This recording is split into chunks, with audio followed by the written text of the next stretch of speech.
Hey guys, welcome everyone who's joined us online. Thank you for being here. Special thank you to all our panelists. So now we've got Asad all the way from Dubai. He's a cosplayer as well as a voice actor. And we have Khaya, who is in Islamabad, who has worked as a consultant writer at Marvel and working on Miss Marvel. And currently, she's working for Lucid Games on a PlayStation 5 exclusive title called Destruction All-Star. And Lucid Games is one of the companies that have created and produced GTA Mobile, which sounds pretty amazing. And we also have Omair, who's going to help me host today. So welcome, guys. Glad to be here. Thank you for having us. It's a pleasure. Thanks for having us here. All right, Omair, do you want to start it off? Sure.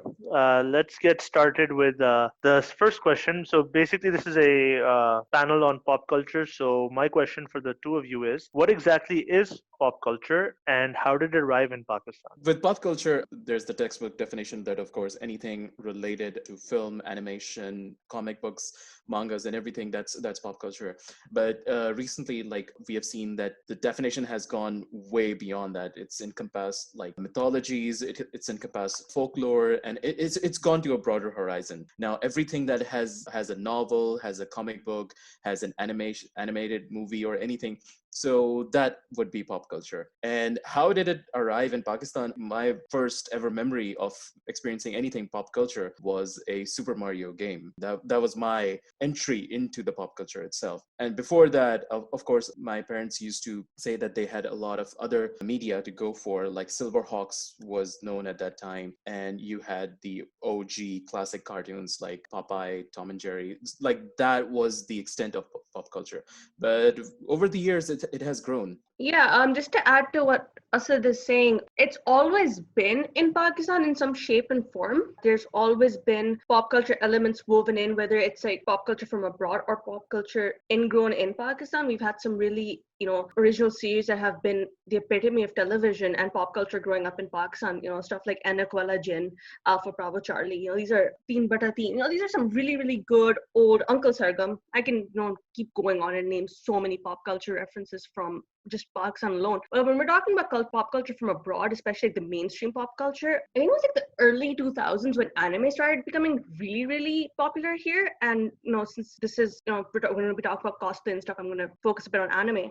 We've always had gaming, but anime had a very, very popular surge around the early 2000s. Manga, not so much, because it's funny because a lot of it was available in shops over here. Like DVDs suddenly became available. I don't even know how it happened, but we were finding like episodes of Naruto everywhere. Beyblade became really popular here. Full Metal Alchemist, I remember, was available on DVD because that's the first time I saw it. Stuff like this became available, and as it became available to the wider audience, people started, accessing it through that. And then, internet was becoming more mainstream, so especially DSL internet. So you would find people online who were into the same things. You'd find people on, oh my God, on Orkut at the time, Orkut, MySpace, Facebook, who were into this stuff. So, it was not exactly mainstream, but it was there. And then the conventions kind of brought it front and center where people connected on a larger scale, and then Facebook kind of brought it to the front and center. So I think with the advent of social media, the main it became very, very known. Otherwise it was like a secret that you thought you were special, like you're the only one who knew about it, but there were other people like you who did know about it, you just didn't know who they were. You know how you mentioned like DVDs were available everywhere? Was anime also available on like TV channels? Did you have any channels? Because here it really started getting popular, I think, because we had this channel called Animax. I don't know if it's the same for Pakistan.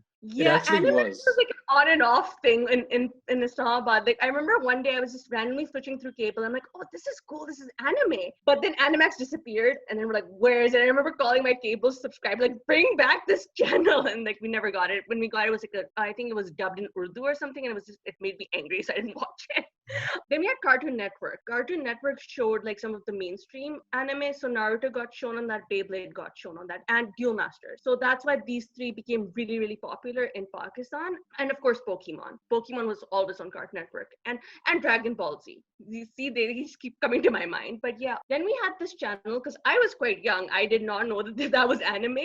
I was about 5, and there was this channel called AXN on cable. And AXN used to show Flame of Recca, which was not for kids. kids, but me and my cousins used to watch it. And yeah, we loved Flame of Recca and Samurai X. It was called Samurai X. Yeah, but it was because it was this weird dub, but it was called Samurai X. It was very old school, and we used to all sit down and watch it without our parents knowing. Sorry, Mom. I think the experiences are very similar in Pakistan and Nepal. Same anime, Yeah. same channels. Yeah, no, I think especially like that whole stream of Asia and the Middle East, South Asia, they've all had the same provider, I'm guessing. So everybody just grew up with those same hiding from the parents watching anime when they're not supposed to or past their bedtime. So it's always a good memory for me, definitely. So yeah, I think we already talked about pop culture in general, and how you were exposed to pop culture. So I'm just going to tweak that question a bit, and like, what would be your go-to pop culture? Like if you had to pick from anime, manga, games, TV shows, all that stuff. To be honest, it's kind of hard to single out one because now that, well, you can partly put it on globalization because now all the cultures are sort of getting intermixed. So you can't exactly like single out one because even you have a Japanese company who has made a Western game like really, really good. And then you have a Western company who has made a Japanese game really, really good. Of course, I'm talking about Ghost of Tsushima and Demon Slayers and everything.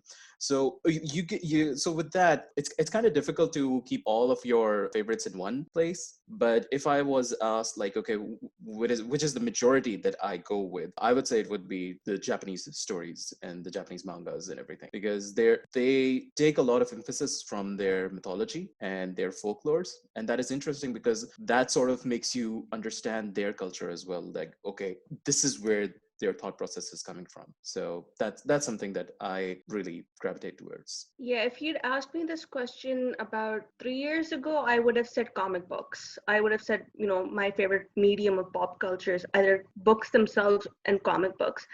But as of late, maybe because it's, I've been working so much in the industry, I've just rediscovered my love for video games. I think the way video games kind of invoke emotion in me, TV, comics, they haven't been able to do that yet, that level. Because, with TV, you're watching it, you're experiencing it. But with games, it just adds this completely different level of it. You have the control in your hand, you're responding to the events that are happening. It's just, you're the hero of your story, essentially. So it brings this complete complexity to it. And especially now with the games that are coming out now, I will still cite this Red Dead Redemption 2. I was playing it, and the amount of tears I have shed while playing that game, just on the little things, it's insane. It's weird how just these nuanced things just invoke emotion in you, and that's something that I love it, and that's why I would choose video games. So my next question is actually going to be aimed more towards Asad.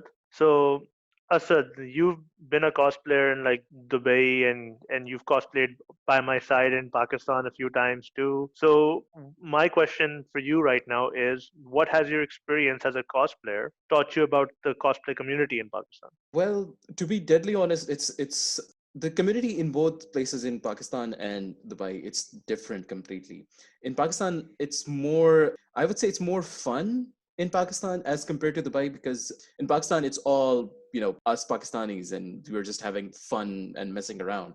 So, and with Dubai, of course, you have to realize that there's so many other nationalities here. So you just don't have Pakistanis, you have Arabs, you have Indians, you have English people, you have Americans as well. So there's a lot of cultures here. Yeah, it is definitely fun here as well. But personally, what I have experienced is that I feel more at home and I have more fun when I'm attending a convention in Pakistan because there it's just like you have a group of friends and everybody's looking cool and the other people, they're looking cool as well, and you're just fanboying on each other. And it happens here in Dubai as well, but it's just that I can't exactly put a finger on it that okay, this is what makes a difference. Makes a difference, and it's just that maybe I'm just more attached to the Pakistani cosplay community itself because we're still in our nascent stages right now. Our first ever convention started like 6 years ago, and Dubai has been having this like for almost like the last 10-11 years now. Of course, like with this community, I have much more attachment, and that's why I want to support them more as compared to the community over here. that, because these guys are already established. They know the nuances and ins and outs of cosplays. But here, we're still in a budding stage. We're still coming up with so many amazing cosplays. For me, like, the Pakistani cosplay community is definitely a place where I enjoyed the most. Right, so moving on, this next question is for Khaya. And the question is, you've been involved in a lot of projects, from comics to video games. Where do you see both of these mediums moving forward when it comes to the landscape of Pakistan? And I'm going to combine it with the next question as well by saying, do you think it's going to be similar in developing countries like Nepal? Yes, definitely. So I would say that Pakistan right now is like middle tier. It's neither high tier, it's neither low tier. People like to think that Pakistan is low tier, but it's not. In recent years, it's made a lot of strides. With countries like Pakistan, with Nepal, with India, Bangladesh, we are kind of taken lightly. To be put it, to be very blunt, we're taken lightly. We are constantly underestimated, but they are there are people here that are constantly working, that are constantly striving to bring themselves to the forefront, bring their products to the forefront, and they're good products. They're products that fine aren't AAA level, but not everything needs to be AAA level to be a good product. We've seen this with a lot of indie games. They're simple, but they're so good. Same with comic books. We have some really, really great comic creators here, very local, one-man shows. They're not even like teams of people. There's just like 1-2 people. And, we have, I think with the advent of stuff like webtoons, pass, online comic book platforms, which kind of support faster issues, like faster production, but like smaller issues. They don't have to be like big omnibuses. I think it's become a bit more encouraging for local creators to kind of put their product out there. And I'm sure if you go through the search bar in webtoons and tapas, or even online on Facebook or Instagram, even if you search for locally created products, you'll find billions of them. I recently just found like people who have like 1 billion followers who are from Islamabad. I'm like, what? You exist?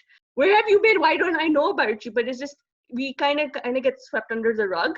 Creators as a whole, I don't know why the system is so biased against developing nations, but it is. That's just how it is. Unfortunately, we don't get the recognition we deserve, because we only those with the moniker of first get the recognition they deserve. The rest just kind of get swept under the rug. It's unfair, but that's just how the system is. But I have faith. I feel like in developing countries, in mid-tier countries, we're getting there, because we have a bucket load of talent here, and we have the passion, we have the drive, and we now know that we can actually make money doing this too. So it's not just a passion, it's a lucrative passion. And just to add to Khaya's point as well, like, not just the talent, we have a very solid folklore and mythology associated with the land, be it the whole subcontinent, to be exact. That includes Nepal and Pakistan. The kind of stories our people can tell. I lived in Skardu for a year, and which is the northern part in Pakistan, and the kind of lore and the stories that you get to know from the local people, and you're like, this is like, a story which is like God of War level. Like this, they have been like ancient figures, they have been mythical figures associated with these lands, and we have never explored them. Nobody knows about them because our schools don't teach that. And it's especially worse, Asad, when you see it get represented on a larger scale, but in the wrong way, and you're just like, oh no. Yeah, true. I can't emphasize this. Yeah, but troped on a larger scale. If you see it, Nepal in the comic books, is like that one trope of monasteries, and that's it. And it's like, there's more to that country. With Pakistan, it's like deserts. It's like, no, guys, no, that's not it. So it's very hard to reclaim culture that has been troped so hard, and it's going to be an uphill battle. But I feel like we're gonna win. So next question is again for Asad. So Asad, you basically gave a brief explanation about how Dubai community when it comes to cosplay, as well as the Pakistan community when it comes to cosplay, kind of differ. But is there any place where you can say that the cosplay community or the geek culture community in Pakistan can improve?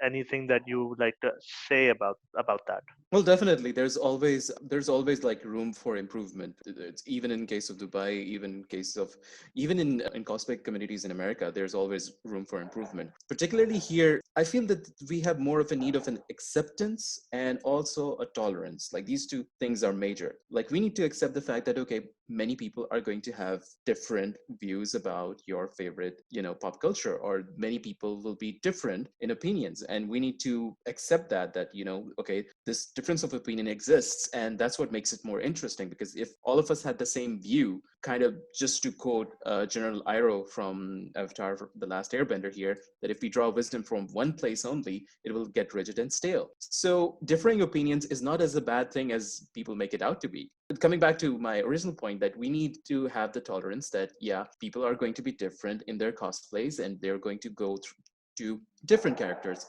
And similarly, we just need to promote the fact that it's okay to be nerdy. It's okay to have geeky, habits. Like I recently got to know Dungeons and Dragons was a thing thanks to Omair. And I've been recently watching Matthew Mercer's Critical Role. And I'm like, I want to get into Dungeons and Dragons because this is literally role play. 10 years back, I wouldn't have known this. And if I had known this, I wouldn't have gone for this because people would think it's weird because it doesn't qualify in the mainstream that, this isn't normal for a guy to have a board game for 2 hours and imitating to be somebody else. So that's coming back to my original point, that we need to have the acceptance that yeah, people are going to have difference of opinions, and they'll have different favorites, and it's not necessary that they have to be the same as yours. And we need to have the tolerance that yeah, people of differing opinions make the community better. That's something that I would like to see here. Yeah, I'd like to just add to this and just say also, in budding communities, safe spaces. It's very Yeah. important to have safe spaces for people who are attending, especially first timers. When you have something that's so that's not mature yet and it's inviting people in, you have a commitment to make sure that the people you're inviting in feel safe. Otherwise, the second someone feels unsafe, you're already feeling ostracized. You come into a place expecting to feel safe and you're further ostracized, you're made to feel unsafe, you're bullied. That will just ruin a lot of efforts made. I think it's the whole one bad apple spoils the bunch. I've personally felt that. I've personally felt been harassed, and it's not a good feeling, and it's something that has removed me from the community, unfortunately.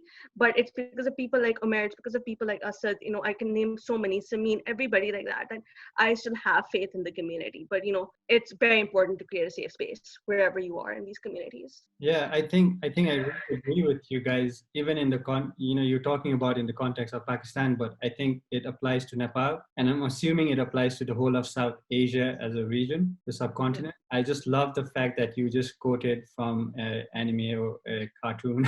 Never heard anyone do that in an interview. General Iroh, the best character ever created. Okay, so moving on. So this next question is also for Asad. What's popular today, Asad? What is this? I'm just nervous here. Why are you questioning me so much? I didn't do it. Khaya, your turn will come. Don't worry. Asad, we got to see some amazing cosplay pictures, and we want to know, do you have any tips or suggestions for cosplaying, especially if someone's a beginner? Well, the first thing I can say to a beginner, like somebody who's literally, if today was the day that they're going to cosplay the next day, the first thing I would just tell them not to be overwhelmed, because I can understand as a new cosplayer, it can be very overwhelming to see all of these people dressed up in armor and, so detailed suits. It's fine. It's all right. The fact is that you as a beginner, you're already included in that same circle. You will be treated the same way as that other cosplayer with the full defined armor and everything is going to be treated. And the second thing I would like to say is that don't be scared to bring your vision to life, because cosplaying is all about bringing your version of the character to life. I've seen people do like a cyberpunk style Darth Vader. I've seen people do like a Powerpuff Girl mecha, a Gundam style thing. The thing is that in cosplays, it's not necessary that you have to be completely accurate, like, follow the whole character to the tea. It's fine if there are little inaccuracies here and there, because the thing about cosplay is that, you're just having fun. You're dressed up as your favorite character to the extent as much as you could, but you feel like that character. So it's all fun, to be honest. You don't have to be accurate. Don't care about the body type. Don't care that if you're short, tall, fat, thin, whatever. The fact is that you have a passion for this character, you love this character, and you want to portray them. That's all that matters. So these are the top two advices I can give. Don't be overwhelmed, and don't be afraid to bring out your version of the character. Apart from that, it's literally like one thing I tend to personally practice is that whatever character you're cosplaying, at least know about it. Like, just don't cosplay a character, just because they're popular or, they're just in the mainstream. Try to cosplay a character who is closer to your heart, because you're going to have more fun doing that, because people are going to treat you like that character, and if you don't treat the audience back the same way, it's gonna be like a very awkward moment. I mean, honestly, I have seen way too many examples of that happening, and just as the audience is giving you as a cosplayer, you have to give back to your audience as well. These are the things that I can say, definitely. Yes, and I think those are some really good tips. I completely agree with you. All right. So we have the next question, and it's for both of you. So Khaya can't stop feeling a little jealous. How dare you? She's already famous. She's already famous. She's a How dare you, writer. Asad? No, we're in completely different, fields and everything. I Yeah, look but up to you just as much as you look up to me. So the your admiration famous is meter, equal. your famous meter is way up above me. So Who cares? You're still awesome. Just to quote Keanu Reeves here, you're breathtaking. Asad, you're like a quote book. It's like, okay, let's use this one today. Yeah, well, we're gonna use this one. All right. So the question is for both of you. And the question is, what are some hurdles that people can encounter when it comes to pop culture or geek culture? I would say if we were talking like 5 years back, the biggest hurdle would be feeling like an outsider and overcoming that feeling of being an outsider. I don't think that applies as much as it used to before, because now it's cool. It's cool to an extent to be a geek now. It's more acceptable worldwide, and to an extent in Pakistan now as well, even honestly. If you tell people you read comic books, you're not looked at like, watch. It's a bit like, oh, okay, Marvel, oh, okay, DC, oh, okay, Batman. It's a bit normal now. But one of the hurdle is just toxicity, unfortunately, that as fandoms grow, as cultures grow, the toxicity around it grows, and it's very hard to when you're entering into geek culture and you encounter toxicity for the first time, especially when you're expressing your own opinion. It's an honest opinion. It's an opinion that hasn't come from a negative place, and you express it and then you're attacked for it.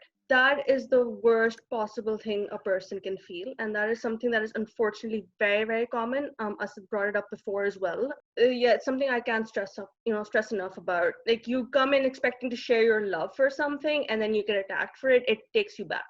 It really, it forces you to evaluate something. I have taken breaks from social media because of it, honestly speaking. I put up a status once saying, oh, I love X character. Boom! Why? What do you mean you like this character? Oh, this character is bad. Whoa, no! You heathen! You're not a purist. You're not a fan. You're not a true fan. The term true fan, that is the biggest hurdle when you're in pop culture. And it's especially with the bigger fandoms, with stuff like Star Wars, with stuff like Marvel, with stuff like DC, it's a bit more common. And with stuff like, for example, Full Metal, like even anime, you have the old school anime, you have the new school anime. Oh, you like new school anime? Oh, you don't like the old school anime? Oh, you're not cultured. So it kind of, you feel like even in the nerds, you feel like, or the geeks, you feel like the uncool kid at the table at times. So it's just funny. There's hierarchies even in this. So circumnavigate that, to deal with that, to strengthen yourself, to harden your heart a bit. It's difficult, but for the few people that you do find who are nice, who are accepting, I think they kind of make it worthwhile for you. So it's about picking and choosing your battles. It's about learning to step away, self-care, but it's also about finding people who are genuine and are equally passionate, but in a positive way. And just haters to the left, let's focus on people who are positive and welcoming. Just to add to Khaya's point as well, like toxicity is one thing, and also another big problem with geek culture is bandwagoning. It's a huge problem right now. Like, people, okay, there's a fine line between being inspired and being bandwagonist. So by bandwagon, I mean like you heard a popular opinion online and that's your opinion now. You're just following it blindly. Just to give an example, a lot of people back then, back some time ago, when Batman Death in the Family came out, so of course everybody voted for Robin to be dead. And then Robin died. And then everybody was frustrated that, okay, why did Robin die such a horrible death? And you had like two factions. One was going like, they shouldn't have killed him. The other one was going like, they should have killed him. Now, these two factions can get along. That's fine. But it's just that majority of those people, they didn't know what they were doing or what was their opinion. They were saying, oh, Robin should have lived. When you ask them why should he have lived, then of course you get a blank stare because they don't know what's their reasoning. Similarly, going to a present example about the Snyder Cut, the Zack Snyder's Justice League. Now, you have a lot of differing opinions. You have a lot of opinions that go for, okay, we're supporting Zack Snyder and we're supporting his vision of the Justice League. And I'm proud to say, because even though Omair here, he and I, we have differing opinions when it comes to Zack Snyder's Justice League, but that's the case that I want to point out. Omair isn't a bandwagonist. He has an opinion and he pretty much put it clearly that, okay, these are the aspects that didn't work for me. And that's okay, that works. But then you have other people who are bandwagonists and who hate on Zack Snyder just because hating on Zack Snyder is the mainstream. It's kind of like cool to hate on him. Coming back to my original point was that, bandwagoning is something that is taking out a lot of fun in terms of the geek culture.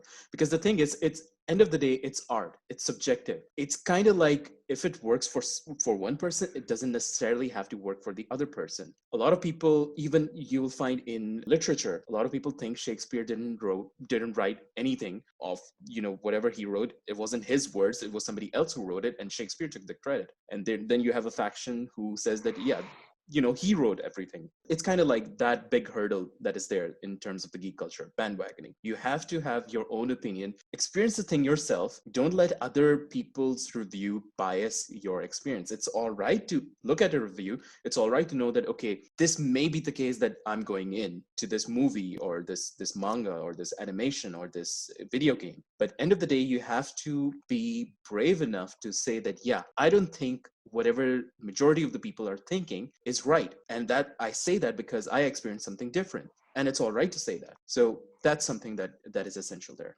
And you guys have some amazing answers. I talk too much. Yeah, we both talk too much. We just go off like. Great answers, man. I completely agree with you guys. Wow. And Asad, you're right. Like, people should have their own opinion. And Khaya, you're right that when they do voice their opinion, people shouldn't hate on them for voicing an opinion. Right? Everyone's got to have their own opinion. That's important. So the next question. At the end of the day, we love Superman the same way. Either it be Henry Cavill's Superman or it's Chris Reeve. We love Superman to begin with. I really love Henry Cavill Superman, actually. I hope he comes back. So moving on, this one's for Khaya. Finally, it's your turn to shine. Okay, what a break. So Khaya, can you give any suggestions to our community, our viewers, on if they want to join the gaming industry, for example? Like, do you have any recommendations of what they should try to study moving forward, or any areas of the industry where it's fairly new or less competitive to get in? The good thing about the game is it's welcoming to everybody. Gaming is only about coding. It's not. It is far from that. Whether you're a writer, whether you are only good with data, whether you are good at voiceovers, you're good with music, it offers roles.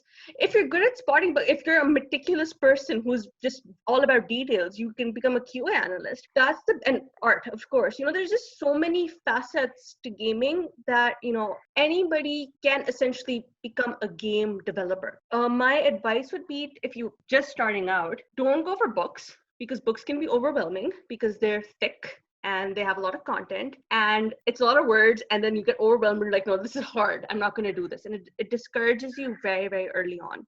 My advice would be to start YouTube videos. They're easy. You can listen to them while you're doing something else even. In today's world where the attention span is very short because we don't have a lot of time, YouTube videos from the GDC Vault, the Game Developers Conference, they have their own channel and they have A to Z stuff on everything, and it's from people in the industry who are from AAA studios, indie studios, and they're talking about their experience experiences. They're talking about the fundamentals of game programming and game development and art development and everything, anything under the sun you can find on that channel. That's a good place to start. That's a good place to see what works for you and then develop your process. I am self-taught. I have no formal degree in this field. I have no formal degree in writing. Everything I've learned from people around me. I have learned online. I have learned through studying material that I was interested in. So for example, I like writing stuff that is very fantasy driven. I like stuff that is non-political, like in terms of like not real-time political. I love touching on politics for sure and touching on issues that matter and topics that matter and then changing perceptions about those. But I don't like real-time politics because I don't claim to be an expert on that stuff. So what I do is I look at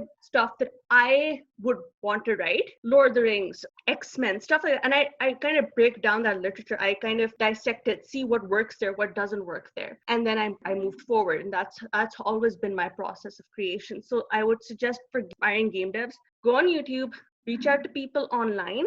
There are a lot of game devs online who are willing to help you do that. Play games that you would want to work on, dissect those games, see what works for that game, what doesn't work for that game. Fourth is go to community events. Now with game dev, especially in emerging countries now, there are drives to create events that teach people how to make video games. We have the International Game Developers Association. It's very easy to start a chapter even in countries like Nepal. Pakistan has one. Every major country has one now. It's very important. You reach out, create a chapter, include developers there, create a hub, start creating games. It's just that easy. All you need is a computer. Programs are now available online. You just need a place to start. And I think the second you put that fear aside and you just go like, okay, I'm gonna jump in. What's the worst that could happen? So yeah, that would be my advice. All right then. So that was actually a very, very good answer. And now I need to ask the next question, which is what can you tell us about your experience when it comes to working at Marvel or your own projects or when it comes to Destruction All-Star? So my experiences have differed over the years because my capacity or my role has differed over the years. With Marvel, I was a consultant. The only common thread in all of this was it was all done remotely. So the only on-site job I had contributing to like a very high profile product was Burqa Avenger, which is an animated TV show for kids in Pakistan. And that was done on site in the office itself. Otherwise, all our other projects are mostly done remotely. In the remote aspect, what is pretty cool is that you're Skyping 24/7 with these teams. You're talking to people whose faces you don't really see for a long time, and you finally get to see them. You're like, oh, okay, you're that person who I've been speaking to. It's interesting because sometimes you do feel left out because everybody's in one place and you're like the only one in the other room, miles away from them, thousands of miles away in some cases. So it takes a while to get used to, but it's been fun contributing to projects such as this, making your voice heard, even though you're not in the room. You still have to make your voice heard. You still have to make sure that what they've hired you to do and the commitment you have made with them, it needs to be honored, even though you may not necessarily agree with them. On some cases, I can't exactly cite some examples, but there have been cases where the teams haven't exactly agreed on something and they've had to kind of had to fight and kind of had to butt heads and say, no, this will work. You need to include this because it is true to the character. It is true to where the character comes from. You kind of have to stick to your guns and be a bit unafraid. What's the worst they'll do? Are you going to be that person who thinks it's okay, it's fine, I don't want to piss them off, and then see a product that's a shell or a shadow of what it could have been? Or do you go like, no, I'm going to fight them on this, but in a nice way, not like, oh, no, put my point across and see a character that is true to themselves, that represent who they are, that resonate not just with you, but with the community that person represents or that character represents. I think that's very important when you are working on big IPs or even small IPs. I think, if you're working on an IP, if you're part of the creative team, you need to make sure you honor the material, you honor the character that you are creating. I think that's very important. Yes, that's all I have to say. All right, sounds good. Thank you. This next one is for Asad. Have you cosplayed anywhere else apart from Dubai and Pakistan? And if so, was there any place that ever stood out to you? And why? Well, to be honest, I haven't cosplayed anywhere else apart from Pakistan and Dubai. This year, me and another really good friend of mine goes by the name of Outlaw Cosplay on Instagram. We had a proper plan in place that, this year we're going to go for New York Comic Con, NYCC. But then Corona was like, ha, you thought. So that happened. So unfortunately, that plan got postponed. But I would really like to go into other countries and just see what's their cosplay environment is like and everything, because a lot of my friends have gone to NYCC at San Diego Comic Con and all of that stuff. So they say a lot of good things as well, like, how the cosplay community is so much, seasoned there, more experienced, and they're more inclusive to newcomers. Like they make sure that, you're in a safe space, you are respected, you don't get harassed and everything. So, that's something that I look forward to a lot. Not exactly have done any cosplays outside of Pakistan and Dubai, but I would really like to. All right. So before we move on to the last question, since we just found out that Asad is a voice actor as well in the beginning of this chat, Oh dear. could you do some impersonations of any character or actor or from any movie? Truth be told, whenever somebody says that, okay, impersonate that, the biggest challenge is that I have to figure out if they are going to get the character I'm doing. So looking behind you, I can see a Heath Ledger right there. So I can do Joker. That's one I'm really proud of. So like Mark Hamill's Joker. Of course, I don't have the same brilliance as Mark Hamill, but I did do it in front of Tara Strong, and she said that it was good. So I have that validation with me that, okay, she said it was good. It's the only validation that matters, Asad. None of us matter. It was a surreal moment, matter. to be honest. Oh yeah, that you do. That you do. I'm just trying to think of a dialogue. All right, here we go. Okay, I'll just move my mic a little bit closer. Oh, you should know, Bats. There is plenty wrong with me.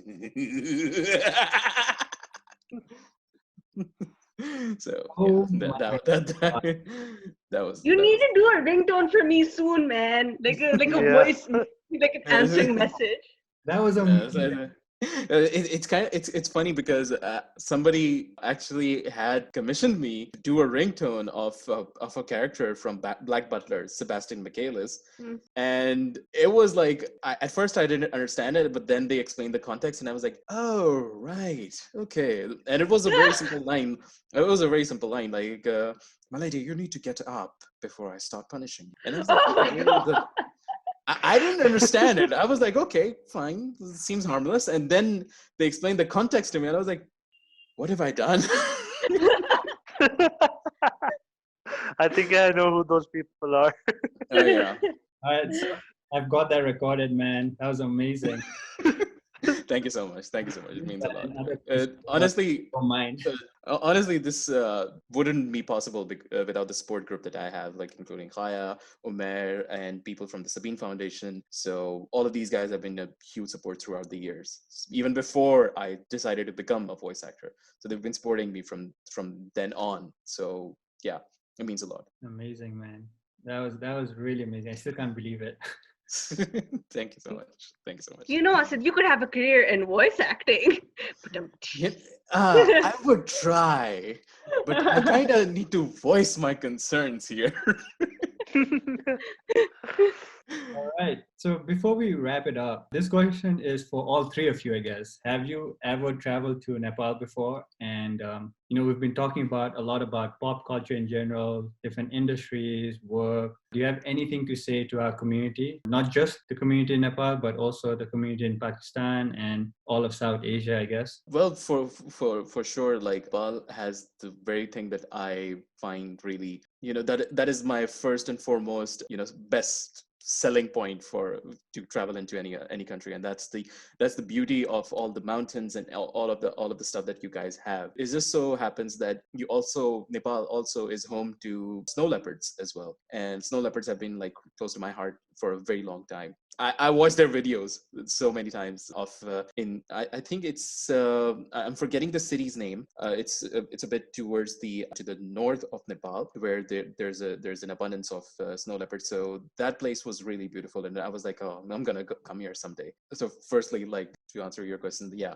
I would really like to come to Nepal. I haven't been there, but I would really like to come. And secondly, the message to your cosplay community is that you guys are amazing. You guys are creative, and the fact that you guys have taken this initiative to bring all of these South Asian countries together on a level that we never heard of before. It's insane. It's commendable. It's super amazing that you guys did this. So it speaks volume of how passionate you guys are when it comes to this. So kudos to you guys. Thank you for your kind words. Just adding to that, he stole my mountain sign. God darn it!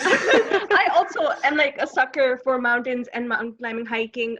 I have always heard of this one zip line in Nepal that is like notorious for being like it's a super steep zip line. I am deathly afraid of heights, but I have always wanted to go and try that zip liner. It was it's on my bucket list because, I've heard that, when you go on the peaks, it's very peaceful, it's calm, it's serene. And leading such a hectic life, it's been on my bucket list. You just take a vacation, go to Nepal and just chill. And jump off. Be removed.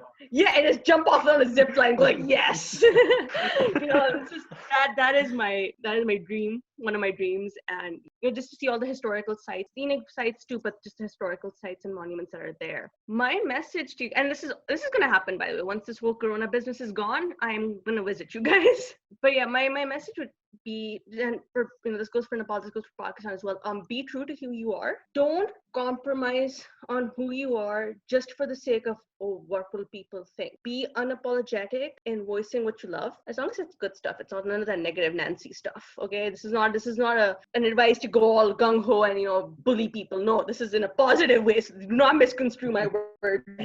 Yeah, if you like something, if you are interested in something, don't let negative Nancy's get in the way of what you like, and be unapologetic and just follow your heart, but in a good way, in a positive way, not in a negative way. Yes, ma'am.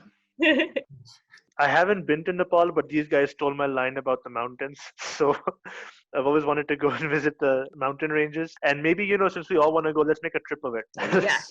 Let's do it. Right. Apart from that, my advice to everybody in the cosplay or geek culture community across Pakistan and Nepal is just know that, if you guys ever feel like you're alone, you aren't. There's a lot of us, and you have a support system somewhere. You'll find it. And when you do, you'll be so happy that you did, and be in a family that you'll just never lose. So just be strong and just know that you're never, whether you have different opinions, whether you have different tastes, you will always find someone else. All right, guys, thank you so much for taking your time and to show your support, be part of our Otaku Next Virtual Showcase. Thank you so much for giving such amazing answers. And if you guys really do decide to come to Nepal, please contact me. I would love to show you guys around. I'd love to host you guys in Nepal. Thank you so much. Thank you for your advice to the whole community. Everyone watching at home, thank you for tuning in. I hope you're enjoying the show so far. I hope you enjoyed some of the amazing answers Asad, Khaya, and Omair had, and advice. Thank you. Thank you so much. Thank you. It was a pleasure meeting you. Thank you for hosting us. Take care.